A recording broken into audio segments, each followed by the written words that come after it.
Assalamualaikum warahmatullahi wabarakatuh.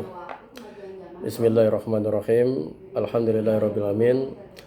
Baik teman-teman yang berbahagia, hari ini bertepatan pada tanggal 21 April 2026, bertepatan dengan Hari Kartini. Kemudian kita pahami bersama-sama bahwasanya Hari Kartini itu dirayakan di berbagai tempat di Indonesia.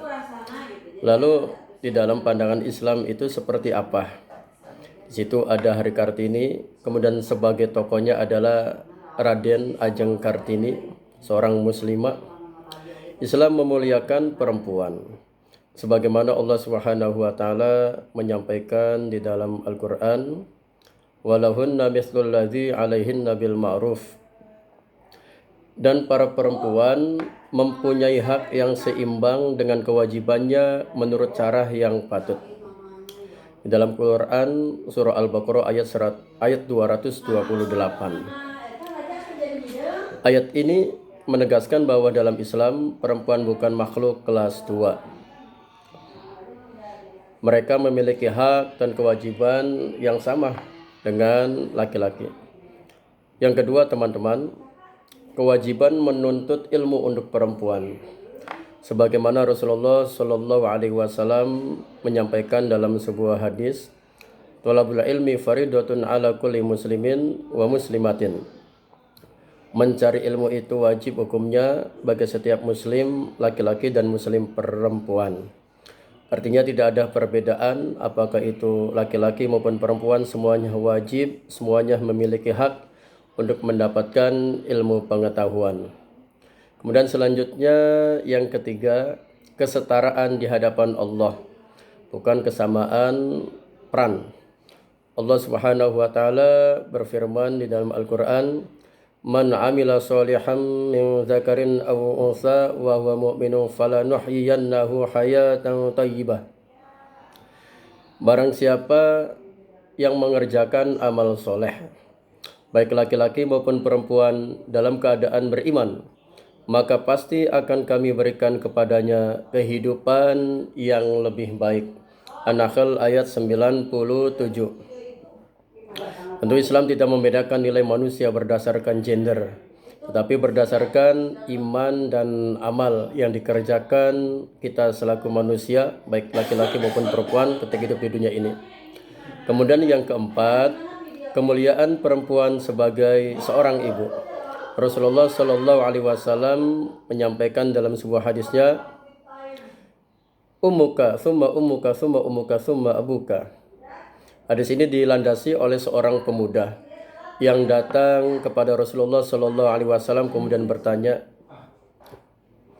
"Man ahakun nasi bi husni usbati?" Ya Rasulullah, siapa seseorang yang harus saya muliakan selain daripada engkau ya Rasul? Kemudian Rasul menyampaikan kepada pemuda tersebut, "Ummuka." Wa qala sumaman, lalu pemuda itu bertanya kembali, lalu siapa lagi? Rasul menyampaikan, "Ummuka," ibumu. Bertanya kembali sampai 3 kali, dijawab ibumu. Dan berikutnya adalah dijawab abuka, yakni ayahmu. Islam menempatkan perempuan pada posisi yang mulia sebagai seorang ibu. Kemudian yang kelima, menjaga kehormatan dan identitas muslimah. Ya ayuhan nabiyyu qul azwajik wa banatik wa nisa'il mu'minina yudnina 'alaihinna min jalabibin. Allah Subhanahu wa taala berfirman di dalam Quran Al-Ahzab ayat 59, "Ya ayuhan nabiyyu qul azwajika wa banatika wa nisa'il mu'minina yudnina 'alaihinna min jalabibihin." Wahai Nabi, katakanlah kepada istri-istrimu, anak-anak perempuanmu dan perempuan-perempuan mukmin agar mereka mengulurkan jilbabnya. Islam membebaskan perempuan tapi dengan kehormatan dan perlindungan. Dan yang keenam adalah teladan perempuan hebat dalam Islam. Islam sudah melahirkan banyak Kartini-Kartini jauh sebelum era modern. Termasuk diantaranya siapa? Khadijah binti Khuwailid, seorang pembisnis yang sukses, mandiri dan pendukung dakwah Nabi.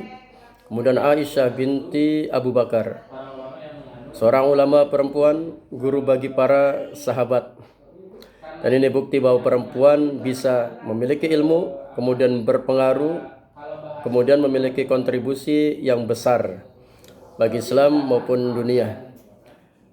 Kemudian kesimpulannya bahwasanya Hari Kartini dalam perspektif Islam bukan sekedar emansipasi, akan tetapi juga pemuliaan perempuan dengan iman, keseimbangan antara hak dan kewajiban, dan kebebasan yang terikat syariat.